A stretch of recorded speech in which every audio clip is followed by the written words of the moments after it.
And welcome to another Spirit Talks podcast episode. I am your host, the Hermit Tarot, and before we get into things today, I just need to quickly introduce the traditional owners of the land that we are filming this episode on today. They are the Gimoy Wallabarayadinji people, one of the many traditional owners in this town/city called Cairns.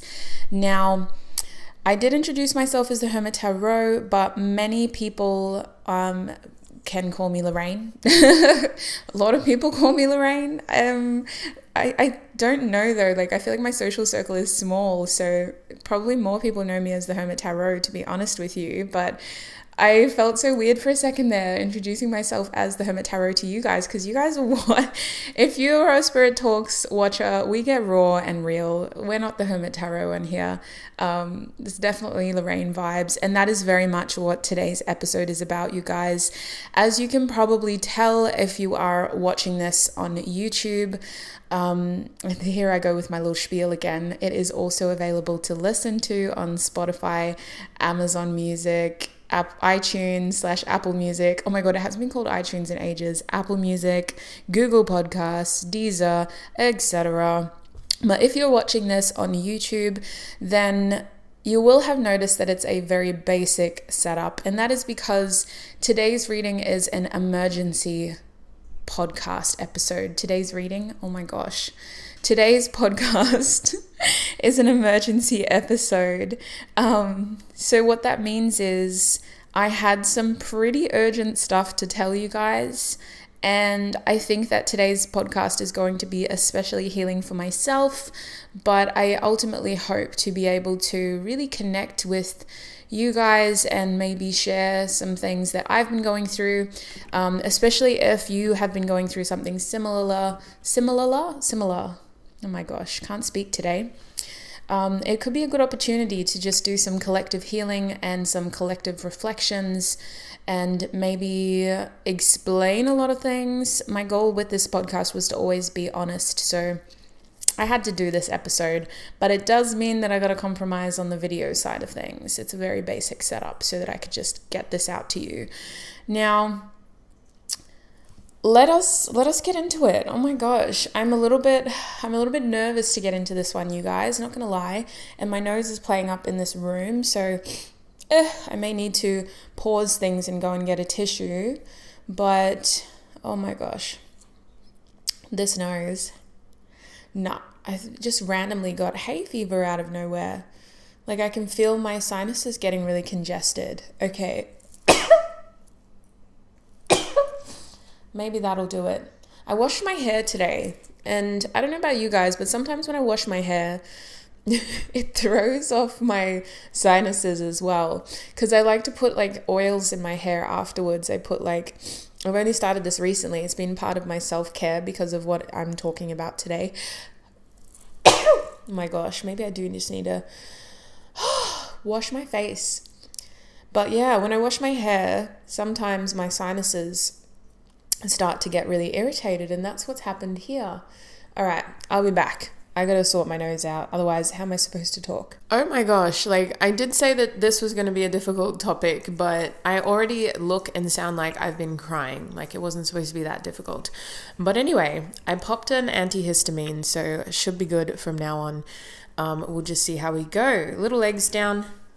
Now I've got Yoda in here with me. We all know how that goes, so if he's too distractive, then he'll leave, but he's really wanting to just hang out and he hasn't had a nap yet, so hopefully he just goes to sleep after he's done his usual dash hound inspections. But yeah, this is a pretty tricky thing to talk about, you guys, and I wasn't too sure how much I wanted to say, but I know that this is something that we could all really benefit from if I talk about it, and it's something that I need to process and heal as well. So before we get into this, I need to say that I don't believe in doxing. I'm going to be talking about some very personal things with some people that I still love. So please don't, like, we've never had that issue before, but don't take it upon yourself to cancel these people or to bombard them with any sort of hateful or rude comments. It's very important that we remind ourselves that there are two sides to every story, and there is still a lot of love on my side as well. So I really want to be respectful, and I want to make sure that we're not bringing any unnecessary negativity into these people's lives. Now, with that being said, let's get into it. The topic of today's reading why do I keep saying that, sweet souls? The topic of today's podcast episode is tower moments. Maybe I need to do a reading on this. Who knows? But the topic of today's episode, Yoda, no. That's not your toy. That's your toy.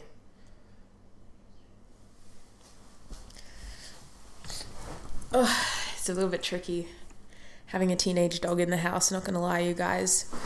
And he's already being very distractive. I hope he can just self-regulate and go to sleep. Oh, it's not looking good. Might have to kick him out. His bed is in this room because he keeps destroying his beds. So this is a real test. If he can just go to sleep without chewing it apart. Anyway, this is not the Yoda podcast. This is Spirit Talks. So let's get back into the Spirit Talks. The topic in today's podcast is very much tower moments. And I recently had to go through a very rude awakening, a very destructive tower moment that in a typical tower moment fashion impacted not only me, but my whole community of supportive, loving people, including family, including friends, and including people who were in between. They've been in your life so long, they're basically family. So it was a very difficult moment because it highlighted a lot of important lessons to me that I will get into. But I need to, first of all, just explain a little bit more about the tower moment and explain how it kind of happened, to kind of explain how it became a tower moment. So for those who aren't familiar, tower moments are kind of like moments that stemmed, okay, we're kicking him out. He is being too much. You're going to have to get out. Come on, out. Out. Good boy. Out. Good boy. Holy schmollies. It was just going to get worse before it get better, so he had to go. But a tower moment stems from a card in tarot called the Tower card, and it is the number 16 in the tarot deck. The card before it is the Devil card, and the card after it is the Star card. It is a major arcana card, and its main themes are instability, destructions, epiphanies, or kind of like awakenings where you have these harsh realizations, usually at the expense of things being destroyed and falling apart. Now, the main idea behind a tower moment is that you can only destroy things that were built on uneven or unstable foundations.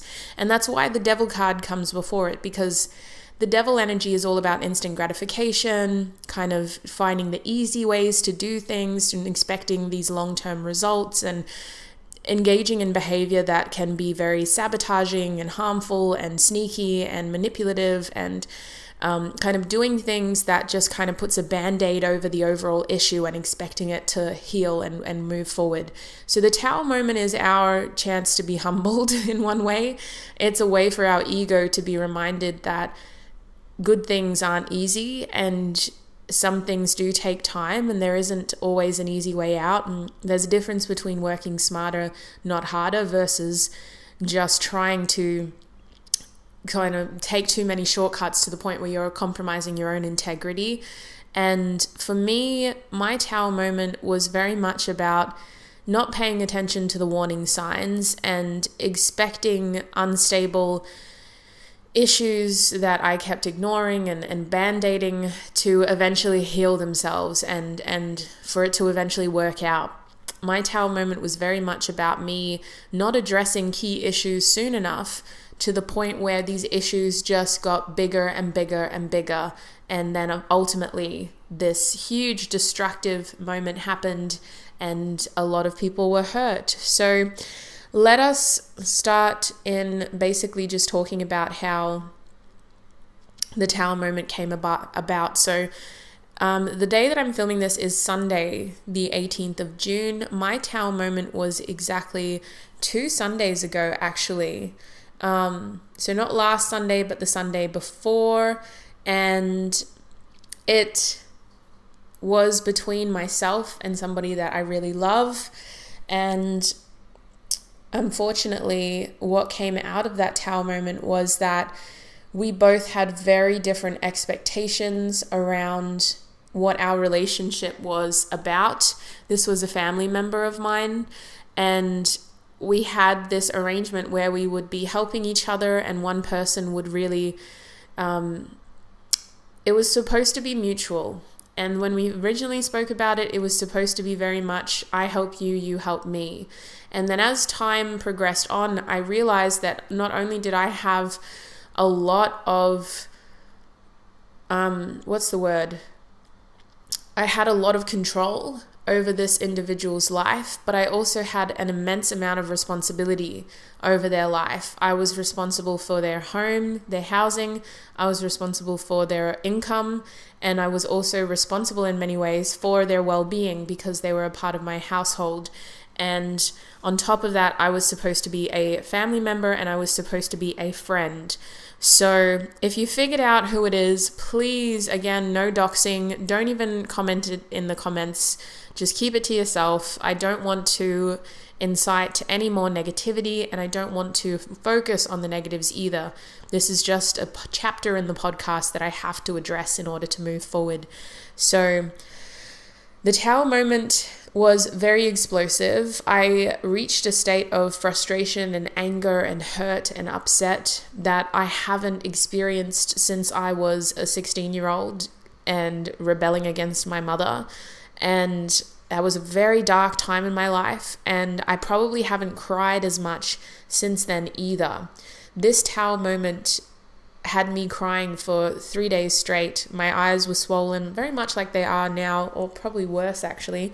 I do have photos of it all, but like, what's the point in sharing that? You know, it's a horrible time in my life, and I want to keep the photos for myself so that I can look back and recognize how far I've come from that moment in time.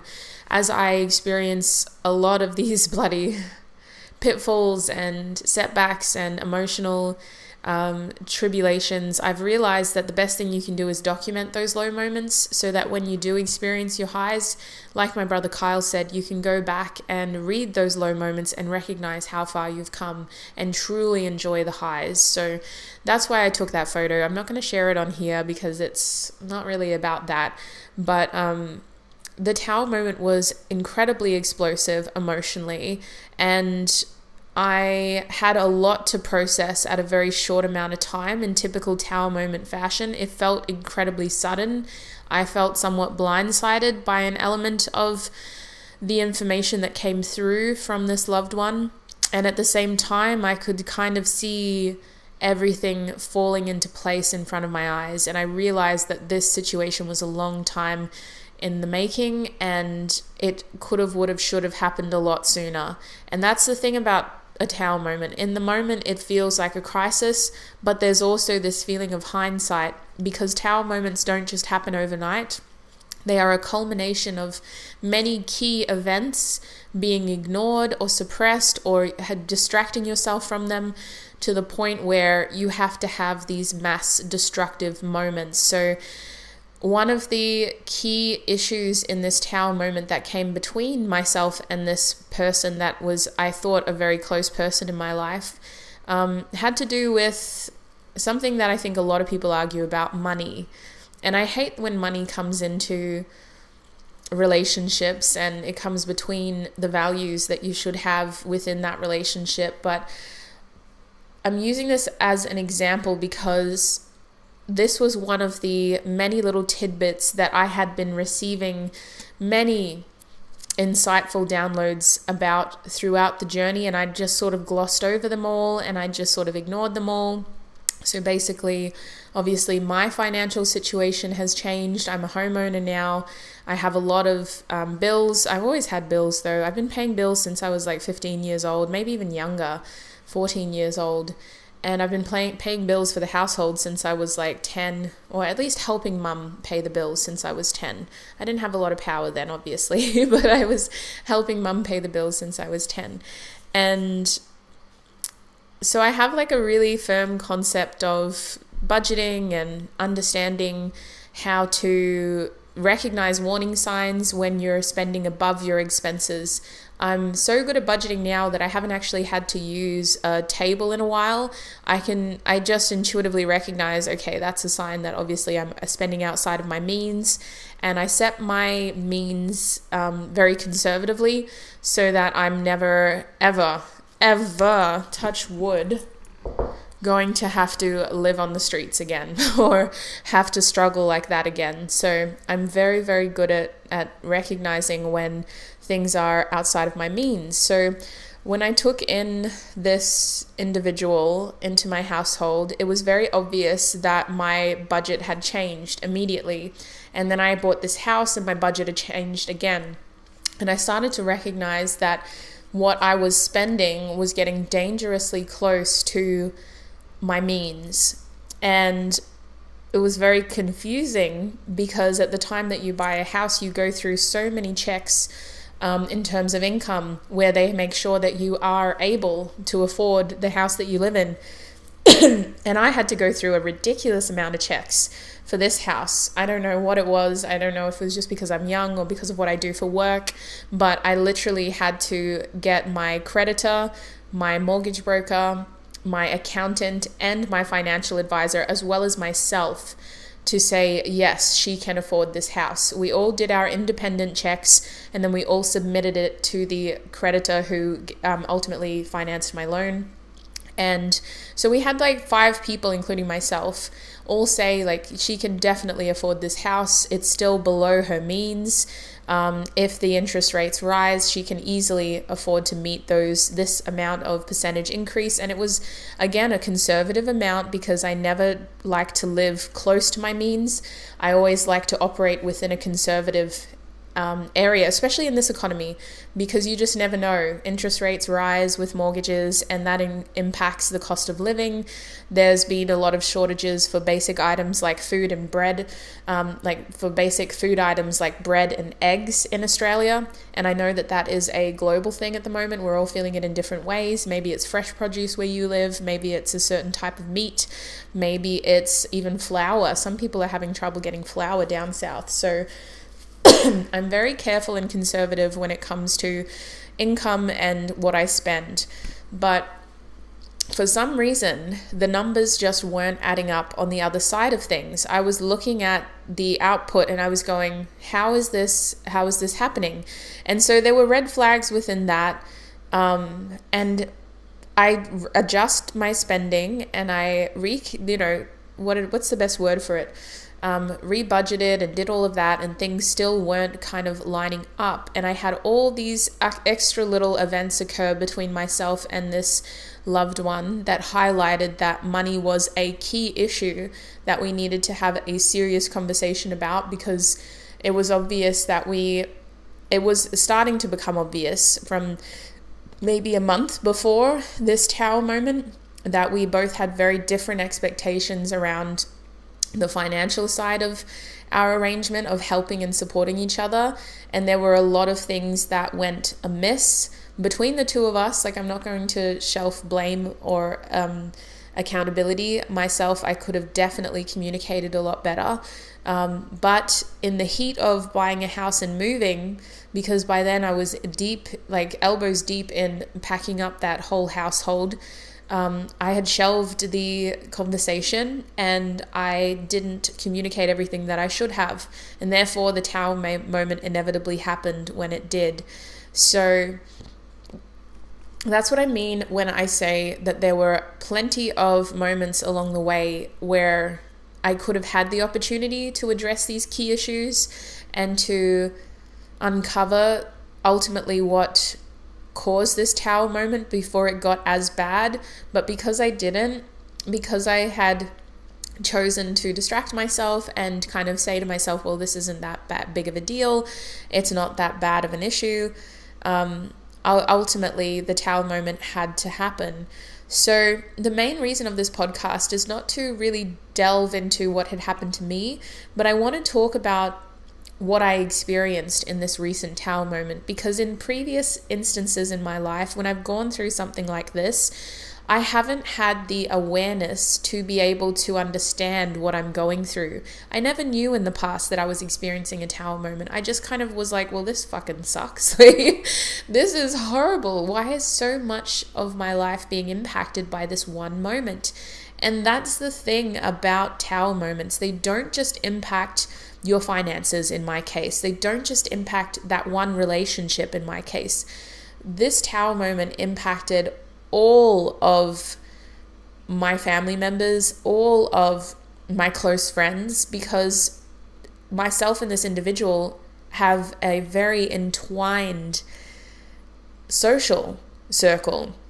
And at that time, I had thought that this person was a part of the close social circle. So they were very, very, very close to a lot of the people that I'm close to.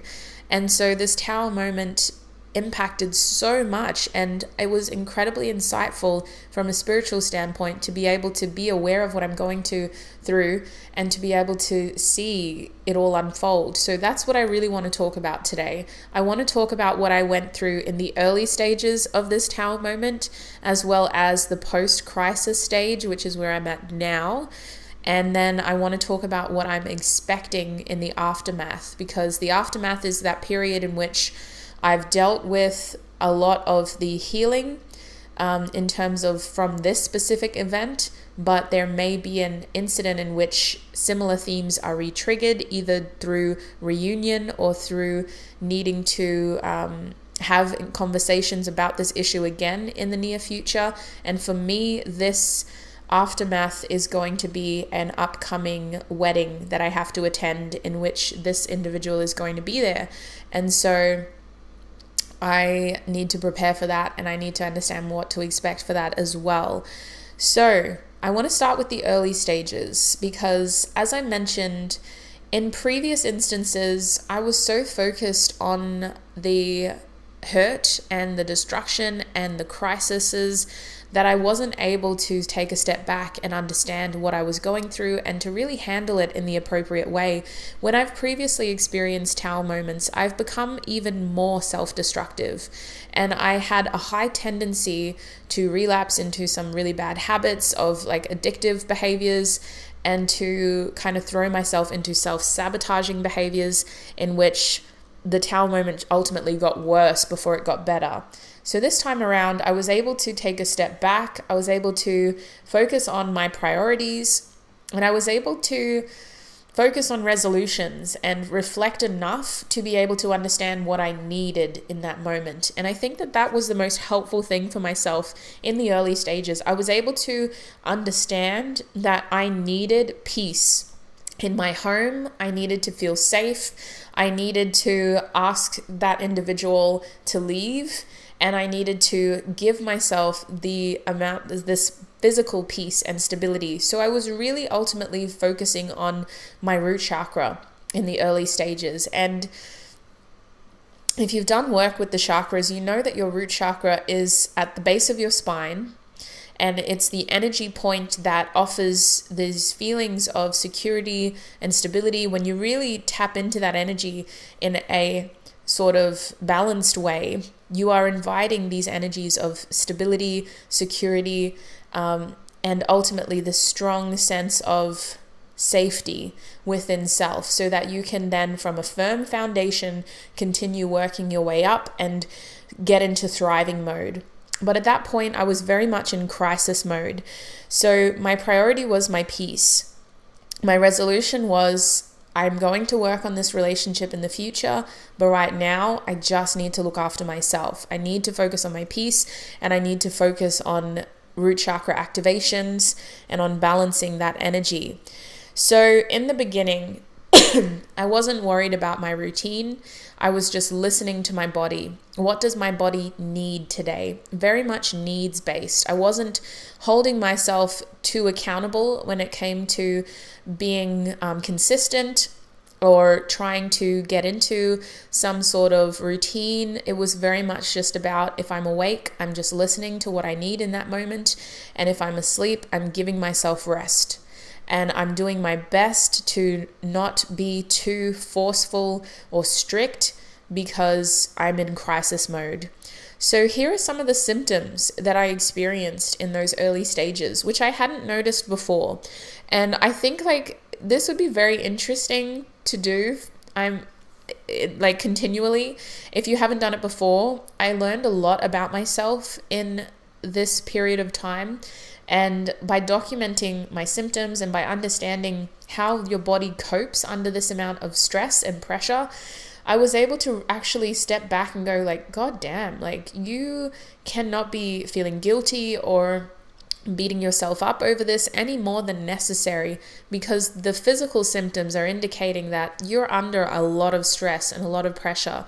One of the first things that happened was this cold sore on my lip, and it was one of the first signs that, holy shit, she's going through it, because for the first week I was literally just a zombie. A lot of my symptoms were that I was either emotionless because I was so drained from the tower moment that I was just a zombie who slept and forgot to eat a lot. I had a loss of appetite, and then I would have random outbursts of just crying. But outside of that, I was extremely drained. And about a week of doing that, after a week of doing that, I started to feel guilty. And I was like, you know what, maybe I overreacted. Maybe on my end, I shouldn't have said those things. And I'm a very logical and emotional person. So when I had this tower moment with this individual, I was not comfortable with how emotional my reaction was to what they were saying. I rarely react like that. Like I said previously, I'd only ever experienced that once before in my life when I was 16. So I was not expecting to be that angry, frustrated, and hurt. And so I started to, a week after, feel guilt. And then the next day, my lip broke out in this huge cold sore. You would not believe, it took up the whole size of my lip, and at the moment it's just like a scab. I'm going to try to zoom in a little bit, and it's taken, within 3 days it was healing. So it was a physical manifestation of the amount of stress that I was under, because I only ever get cold sores when I'm stressed. And because I've been so focused on my spirituality and what I believe when it comes to energy, I haven't had a cold sore in 5 years. So this was the mother of all cold sores, and it attacked with a vengeance. I went to bed at 12 with no symptoms, not even a tingly feeling. And then I woke up at 6 in the morning and instantly had this huge lump of a sore on my lip. And it was angry, and it stayed there for 3 days before it started to really heal. And then now we're just at the last stages where it's just a few pieces of dried skin that need to come off when they're ready. So that was a huge physical symptom. Outside of that, I basically was so exhausted energetically from all of the energy clearing that I was doing, especially when I slept, that when I was awake, it was just numbness. It wasn't even like a full full-fledged depression, because I've been experiencing depression ever since I was 6 years old. It was more like I just don't have the energy. I don't have the energy to feel. I don't have the energy to be angry. I did get angry a little bit when I had to explain what was going on to my close circle, because there were so many questions.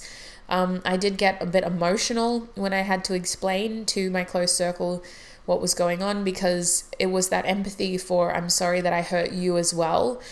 But ultimately, when it came down to my own feelings, like, I was just drained and emotionless and tired. I was oversleeping, but I was having extremely vivid dreams. So then I woke up and I just felt like, you know what, like, I didn't sleep at all. And like I mentioned, I didn't have an appetite either. So I had to force myself to eat. I was eating 1 meal a day and then having like little snacks in between, because I was like, Lorraine, like, you need to eat more than that, even though you're sleeping. Like, you burn a lot of calories when you sleep. Some people burn more calories when they're asleep than when they're awake. So I was like, I gotta eat more. So I was just eating like nuts, basically, because they're a good source of protein and fats. And then just, yeah, sleeping. For the first week, I would have spent most of my time asleep than awake. And my animals were so helpful. Mr. Yoda, he kept himself busy. I would wake up at 6 and let him out to do his early morning toilet routine. And then he would just stay out and occupy himself until I would have my first and last meal, which was usually around 2 p.m., 1 p.m. So crazy. And like I said, in the early stages, post like Tao moment, I was in crisis mode, very much just focused on my priorities, which were peace, not forcing myself or being too strict with what I was doing. I just listened to my body, and my body told me I was very tired and that I had a lot of healing to do while I was sleeping. So that's what I was doing. So the next phase that I want to talk about is a phase that I've labeled post-crisis reflections. Now, this is the stage that I'm in now. Now that the crisis has been absolved, now that I have peace back in my house, now that I'm out of that crisis moment and I've been able to adjust to my new normal energetically, I'm in a state where I'm trying to readjust my expectations for self as well, and my priorities moving forward. I'm not as focused on my root chakra, although that is always a helpful thing to be connected to, because if you don't have your peace, if you don't have your stability, if you don't have your security, and if you don't feel safe, you can't create. And that's the stage that I'm in now. Getting into a new routine is my priority, but I'm being very flexible about it. I'm more so focused on my sacral chakra with a little bit of my Manipura chakra, which is your solar plexus chakra. So at this moment in time, I am focused more on creating and getting back into a routine when it comes to my hobbies, because I'm somebody that has a lot of hobbies. I think that's part of being an undiagnosed ADHD. I'm very obsessed with anything that piques my interest. So I've been giving myself more chances to delve back into what inspires me and what I feel called to make and create, without being too forceful over how fast it's done and over what the outcome will be. It's more about enjoying the process at this stage.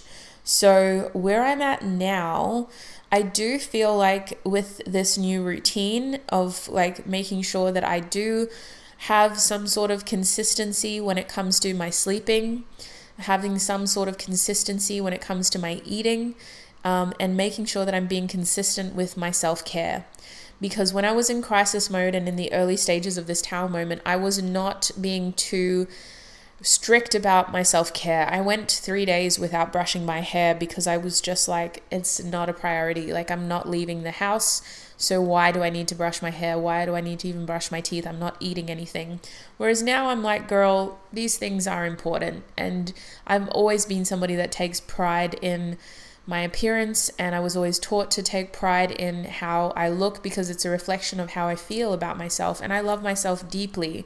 So now my routine is about making sure that I do brush my teeth, making sure that I do brush my hair, making sure that I do fuel myself with at least 3 meals a day, because I am still going to the gym and pushing myself with my workouts, and making sure that I do leave space and time for my hobbies, because they are important to me. And it's a big part of who I am, is being able to create. And a side part of who I am in creating is the Hermit Tarot. And unless I am sleeping enough, eating enough, and taking care of myself, there is no way that I could do that for you guys. So thankfully, in the last week, I've been able to. And the last reading that I put out was nearly 4 hours long, because I just gave myself a whole week to do it. And I did it in tandem with my new self-care routine. So here's what I've learned about my body in this post-crisis episode. So these are some of the physical symptoms that I've experienced. My energy levels are highly dependent on sleep. I basically, if I don't get enough sleep, or if I sleep too much and I feel like I need a little bit more sleep, I won't be, what's the best word, constructive. And I won't be able to be efficient. I need to just be patient with myself and give myself heaps of time to adjust. So what I'm realizing is that sleep is my fuel right now, and food is definitely my fuel. My appetite has slightly increased, but I still have moments where I forget to eat, especially because I'm now hyperfixating on certain hobbies and interests and tasks. So I've had to be a little bit more what's the word, like accountable for my appetite now. I'm going from eating just that one meal to making sure that I'm having at least 3 is what I would say. But the other side of that is I'm craving more sugar and more dairy now, which is something that I didn't realize was connected to it all. So obviously the sugar must be for energy, and sugar is a highly addictive substance as well. So I think that by giving myself sugar, I'm like instantly like, oh, this is a fast energy source. Like, yeah, let's have more of that. Let's have more of that. So I'm trying to be aware of that, because sugar and we don't gel well genetically. Diabetes is very high risk in my gene pool because of my ancestors. So I've got to be very careful about sugar. But dairy as well. Dairy is something that it inflames my ovaries, because I have PCOS, so polycystic ovarian syndrome. So for some reason I'm just like, I think I'm just craving the calcium and the energy from these foods. So that was an interesting observation though. I'd love to know what you guys think of that as well. Post-crisis, my body's like, yeah, give me sugar, give me dairy. But I'm like, honey, this is how we die. We can't be eating sugar or dairy.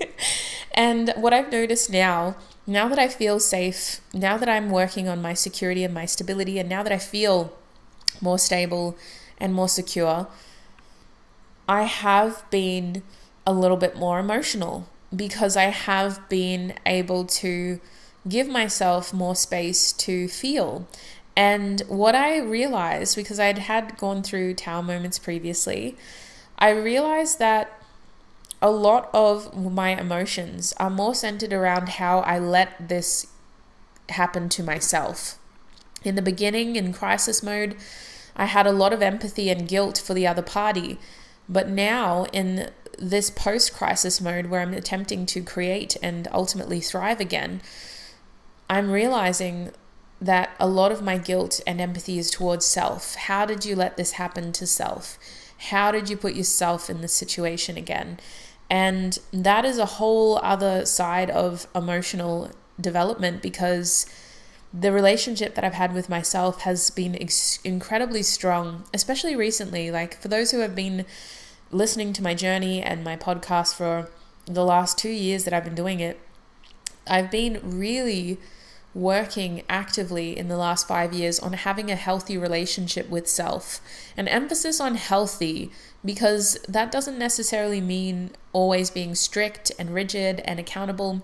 It's more about listening to what I need emotionally, listening to what I need physically, listening to what I need tangibly, like outside of my physical vessel, but externally, and listening to what I need in my interactions with other people. And I had glossed over those needs to cater for somebody else who I thought was also looking out for my best interest. But this whole process made me realize that your relationship to self is literally the most important thing, especially when dealing with family members and loved ones. You have to put that oxygen mask on first. If you cannot provide for self, you will not be able to provide for others. And somehow, for 3 months, I was making it work. But the Tower moment revealed that it was not a feasible way of moving forward. And if I did force it to continue to happen moving forward, I would have been burning everything that I had worked so hard on, both tangibly and internally, to the ground. So that's where I'm at now with my emotions. I feel incredibly disappointed at times, but also guilty for the amount of sacrifices and compromises that I was making towards self in this moment. And the fact that I was letting it get to that point just baffles me. But anyway, outside of that, I am actually a lot more content and optimistic again. I've been receiving a lot of intuitive downloads throughout this whole process, and I've received a lot of good signs from the universe as well, which is really, it's like a kind of, I don't know if you guys had harsh parents or harsh grandparents, but my grandmother, my akka, which is the word for grandmother in my culture, my akka was the kind of person who would like growl you in the harshest, loudest voice, and in her language too, which is technically my language, but I never really learned it properly. And she would just, she had a way that would just cut you deep, especially if you're a sensitive soul. And I would just look at her and be like, oh my God. And then she would turn around and laugh and then give me a hug and tell me to go play outside. And it was like, she was the epitome of, if you're feeling some type of way, you got to let it out now and not let it continue to fester and become something that turns into resentment and bitterness. And I think that that whole process with her, I can't remember how we got onto the topic of her, but it basically just showed me that being optimistic and looking for these kinds of signs is also about recognizing that, yes, we're still in a harsh sort of reality, or we're still in a learning curve. Like she would show us, you're still in a learning curve, but I love you and it's going to get better. And that's what these signs have been. I saw a double rainbow, a full double rainbow from the start to the end, 2 of them, in my backyard last week. And it was the beautifulest sign of things may still feel really harsh right now. You're still in the learning curve, but they're getting better and they will get better. And outside of that beautiful sign, I've seen plenty of angel numbers, and I've had instances where I'm thinking of a loved one and then they call me and I'm like, oh my gosh, I love you so much. How did you know that I needed to spend time with you? And they've said, well, I was thinking about you too. And I've taken that as a sign that we're all very connected and I'm in a space of deep healing and I've done what I needed to do for self as well. But I do want to finish some of the physical symptoms before I talk more about my overall lessons. So my physical symptoms post-crisis have also been, being more content and optimistic in general, feeling like happier. I'm definitely not like 100% because there is still residual guilt, but I'm feeling a lot happier. And I'm still oversleeping, but I'm also falling asleep later because I'm in a state of creativity. Because I am allowing myself the opportunity to create and connect with my interests, I have been having a little bit of insomnia, which has pushed my sleeping cycle into that of someone who's more of a night owl. But I have these moments naturally anyway. So this is a good sign for me that I'm getting back to who I was, because I've always been a night owl actually. And then obviously, as I mentioned, I have random bursts of intense energy, which I've been channeling into my hobbies and tasks. So even if I haven't eaten yet, the other day I mowed the lawn and I forced myself to eat something because when I went to the gym without eating, I nearly passed out at the gym. So I forced myself to eat something, and then I mowed the lawn, and then I went to the gym, and then I did more exercise, and then I came home and I cleaned the house, and I was like, where is all this energy? And So on top of that, I've been also recognizing that this is a big part of who I am in my healing process, because I have my Capricorn stellium in the 8th house. I actually thrive off of destruction. I thrive off of the opportunity to transform and to reinvent myself and to deal with a situation that is ending, because I see it as an opportunity to build something even better. And that's what I've been doing now, is recognizing that that is within my nature and giving myself that chance to channel that intense 8th house stellium into hobbies and tasks. So I've done a lot of rearranging in the house. For example, this room is going to look very different.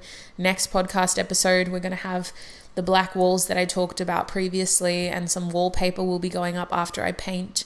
And I've been able to rearrange that room in my house to make sure that it has good energy and it's in a new position so that it feels inviting for guests who sleep in that room in the future. I've been able to really get into a more helpful sort of energy in the house. Like, I moved a few objects and I was like, wow, feng shui is real, because as soon as I did little things like putting the water feature on this side of the door as you walk in, or making sure that the mirror is over here so that the light so that it's inviting good energy in and it's not keeping bad energy in, it's made a huge difference. So feng shui and moving energy around when you've had a moment like this has been incredibly helpful for me as well. So next I want to talk about the aftermath, and then we'll talk about the overall lessons that I learned in this situation. But the aftermath of my Tao moment is going to come in a couple of months, when I am forced to interact with this individual again. And if it was my choice, I would give myself a year to recover and heal from this, because I think that at this point in time, there is nothing positive to be gained out of interactions with this individual. The Tao moment had really harshly made me realize that we have very different expectations and values and priorities. And one of the big things that I am focused on when it comes to my circle of people in my energy is reciprocity, and making sure that you have mutual expectations when it comes to what you're willing to give and what you're willing to take. And I'm very much of the community mindset, in which if you're in my life, you're there because I give a lot, so I expect you to be able to reciprocate. And if you don't, then I readjust my expectations, but it ultimately cannot be imbalanced. And so with this individual, very different expectations, very different values, very different sense of community. And so the aftermath of what is to come is I do need to go from focusing on my sacral, my manipura, and my root. So we're moving up the spine now. Instead of root chakra, sacral chakra, which is in like your lower stomach, your ovaries or your testicles. And manipura is in like your stomach region. So yeah, very much your stomach region, actually. I don't think it could be connected to anything else. Maybe your kidneys, I don't know. And then aftermath is I'm going to be focusing more on my heart chakra and my throat chakra. So the next time that I see this individual, I am going to make sure that I'm still focused on my healing, and that anything that I have to say comes from a space of being kind and empathetic. But I also need to be honest with my throat chakra. I need to be able to communicate honestly, and I need to be able to communicate boundaries honestly if I feel like I'm not helping myself in that moment. So basically, what I need to observe is how my heart chakra, my healing, my feelings, and my throat chakra, my honesty, my communication is impacted by being around this individual again.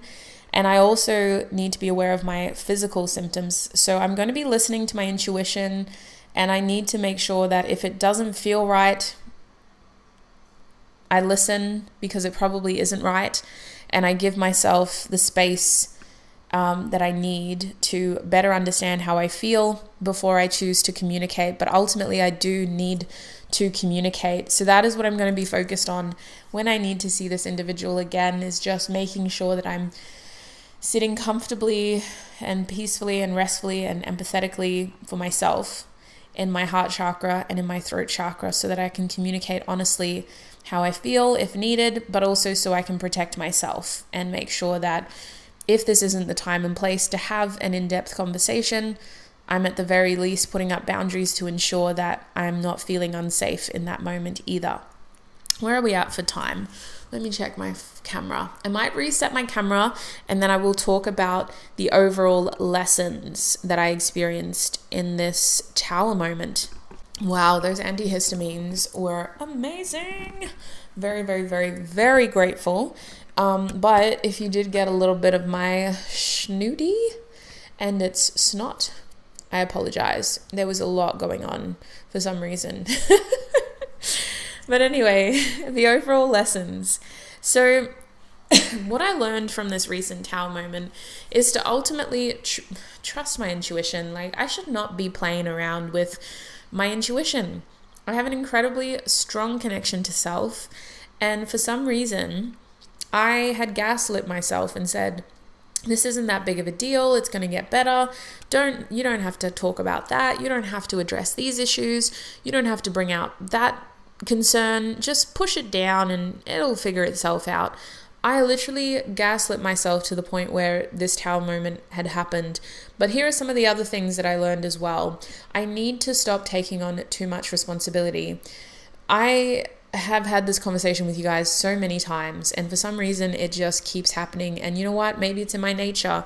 I am a Capricorn stellium in my 8th house, so I think that that's a big part of my learning and my lessons, and I have to be able to transform through that as well. So I just hate that it got to the point where it had to come between myself and somebody who I really, really loved. But I need to stop taking on too much responsibility, especially with loved ones. And I need to keep my focus on myself and thriving. I think that a big part of my value is having that community mentality, and it's a cultural value, to be honest with you.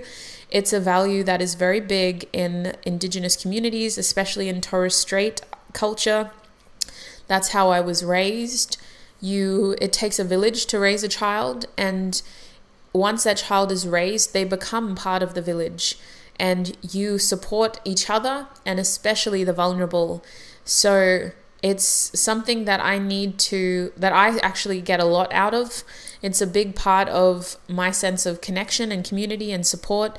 And there are people in my life who thrive by that value. And that was shown to me in that tower moment when people realized what I was going through. People in my village were very quick to come. Obviously, I don't live in a village anymore, but metaphorically, people in my village were very quick to come to my help and to show support without choosing a side, because it is a tricky situation when the loved one is connected to everybody. But they were very quick to show support, to be there for me, and to be a huge part of my healing and my stability in that crisis. So I firmly am connected to that value, and I believe it does work with the right people. And I think you need moments like that to recognize who those people are.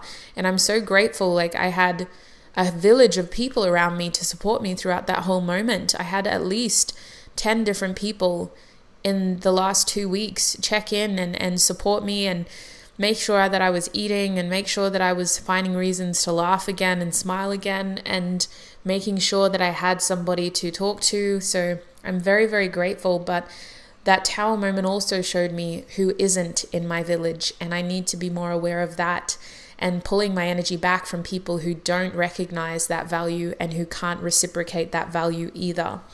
I also learned that I need to communicate. I'm a Gemini rising and a Venus in Aquarius. I have a lot of air placements. I'm a North Node Libra, but in my close relationships, this is something that I struggle with. I struggle to communicate these things because of, I believe, my Capricorn stellium. I think that I can get it all done by myself, and I assume that, you know what, it's just going to get better if I work harder, and if I push myself, it's going to get better. But the truth is, especially in close relationships, when something doesn't feel right, it will only get worse. And I need to communicate that in the future. So that was a huge lesson, especially in close relationships. I have no problem telling people on my outer circle, like, hey, I just need space. I don't actually like it when you talk to me like that. Please don't assume that of me. That's not what I mean at all. Maybe we need to stop seeing each other. I have no problem saying that to people that are on my outer circle. But once you're close to me, I almost just assume that you get this about me. And that's something that I need to learn, is to be more communicative, because people aren't mind readers, unfortunately. Some people are, but not regular. Not everybody.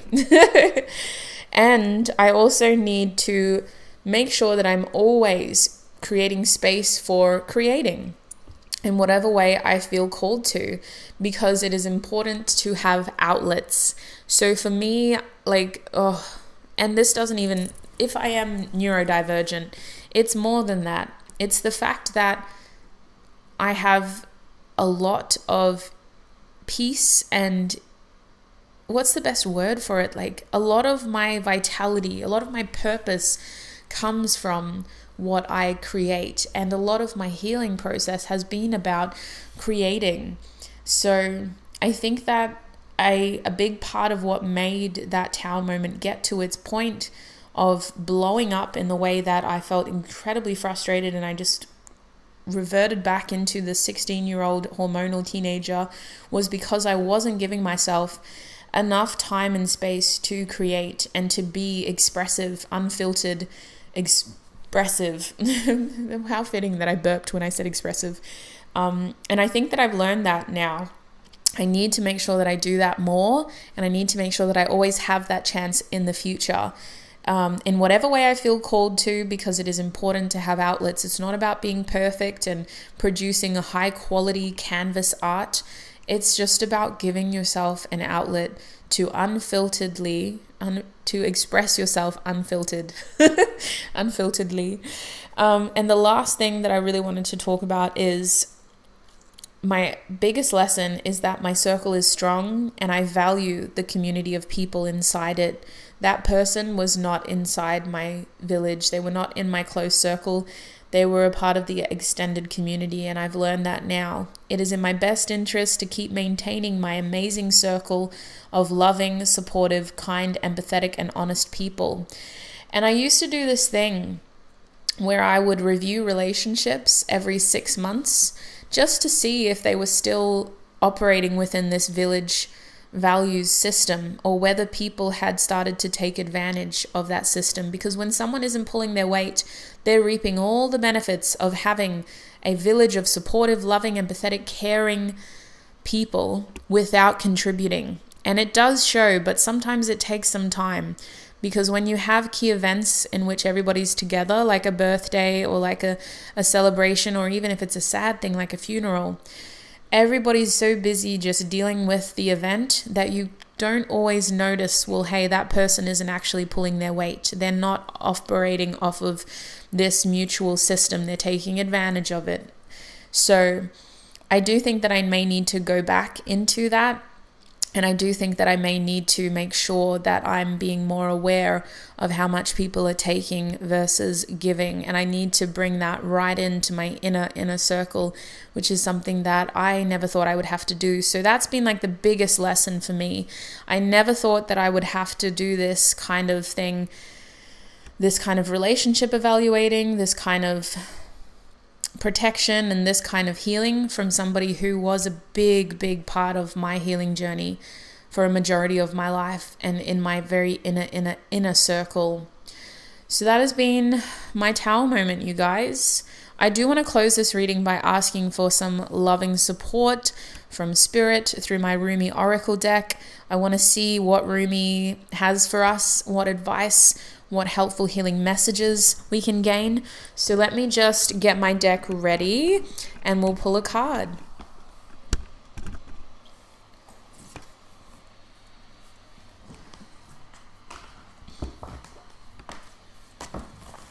Okay. Which of these three groups, oh my gosh, I'm still out here doing pick a group readings. Which of these cards contains the most helpful and healing messages for the collective listening to this episode? Okay, we have a card. Stop. The card is Let Love Transform, the number 14. Intuitively, I mean, this is covering a lot of what we were talking about, you guys. I do feel, I have the guidebook here because I want to read the messages from the book, but I do feel like this card is talking about finding that glimmer of hope and letting the right kind of love into your life to help transform situations that feel bleak, confusing, tumultuous, and even hurtful and harmful. I do think that with the number 14 here, this is about temperance, and this is about balance and finding stability while also working towards growth ultimately in the long term. So let's see what the guidebook has to say about this beautiful card. Let love transform. The spring of love arrives to transform the dust into a garden. The call is heard from the heavens to bid the wings of soul to fly. The sea becomes filled with pearls. The dry land receives the water of life. The stone becomes a ruby, and the body becomes all soul. Love is my medicine. Intelligent medicine. It takes death and makes it a passageway into greater life. What genius is this? A genius that will render anything and everything as a pathway to life. So I feel like this card is highlighting the importance of the right forms of connection and love and community, and how in our darkest moments, love can be incredibly helpful, healing, and transformative. It's reminding me that I do need to focus on the important people in my life, and I do need to make sure that I show them how important they are to me, and that I let them have space in my life to be important to me. A lot of the people, when I told them what I was going through, they wanted to be told as soon as it happened. They were like, "Why did you wait 2 days before you told me? I'm so sorry, I should have been there." And I was like, oh my gosh, it reminded me that I need to give people the chance to show me how much they love me, and I need to make sure that I'm keeping that communication open and giving them space to be in my life and to be loving and supportive. So this oracle comes to you as a living spiritual gift. Whether you realize it or not, you have triumphed. You have blossomed, succeeded, cast aside that which was unworthy, and taken up love's way. How much delight there is from all those that walk this way of love, of life, to find another precious companion in their midst. You are welcomed into this world where love finds a way. There is nothing impossible for love. It is not bound by the mind, and because of this, all manner of miraculous grace through it is endless creative variety. The great beloved is a show-off, creating with such genius as to be breathtaking. Were we able to remain always in the heart, we would be constantly breathless in a fit of appreciation and awe so great. Truly, there would not even be a slither of emptiness through which fear could enter. What does this mean? It means an avenue for divine fulfillment has been found. You are being given the power for spiritual success. Your heart's yearning shall manifest itself, but you must comply according to the law of love. So what does that mean exactly? Do not attach yourself to the form that your resolution and success shall take. Why would we seek to limit love's creative genius? No, instead trust that it will be magnificent. Perfection, literally the work of great genius. Detach yourself from expectations of timing. The harvest will be at the best time when the ripeness is just right, so utterly juicy and sweet. You shall know with certainty that this was the best way. Not a moment sooner would have been perfect, nor a moment later. Absolute trust is the best way to adhere to the law of love. Wow. Beautiful. So I will share the sacred honoring ritual. So all the cards in this deck have what is called a sacred honoring ritual. So if you really want to embrace the energy in each of these cards, you can follow the ritual associated to the card. So this ritual for the Let Love Transform card is: open your arms to the heavens and imagine sacred bounty pouring down, more than you can hold. This is love's gift of plenty to you. Imagine whatever it is you want: love, abundance, peace, passion, healing, and purpose. Let it all descend into your body and soul just like that. When you are ready, place your hands on your heart and say, I am love's own. I am seated with my brother Rumi, who loves me unconditionally, upon the love seat in the sacred garden of the divine creator. I am blessed to fulfill my destiny, to become divinity awakened and embodied, to receive all of life with the wings of angels at my back, so I may rise with my sacred animal feet to dance with sacred delight upon this earth. Put your hands in prayer, bow your head for a moment. You have finished your sacred honoring ritual. What a beautiful energy. And I do feel like it's very fitting. I feel like it's a good collective energy. I hope that reading from that book was helpful in healing for you, if not to just offer a still moment of reflection and contemplation. It has been a pleasure, my sweet souls, to do this episode. I hope we were able to cover some topics that were very healing for you, that were maybe very helpful. It has certainly done all of that for myself. I hope my insights did help put things into perspective. And if you are going through something similar, I'm sending you so much love. And I really, truly hope that this episode found you at a time, if you are going through that, where you are able to put some of these things in place to help yourself feel safe and to also get back into that space of creativity and nurturing ultimately. Be honest with yourself, love yourself, trust yourself. If it doesn't feel right, it probably isn't right. And I hope to connect with you very, very soon. Look after your beautiful selves. Bye for now.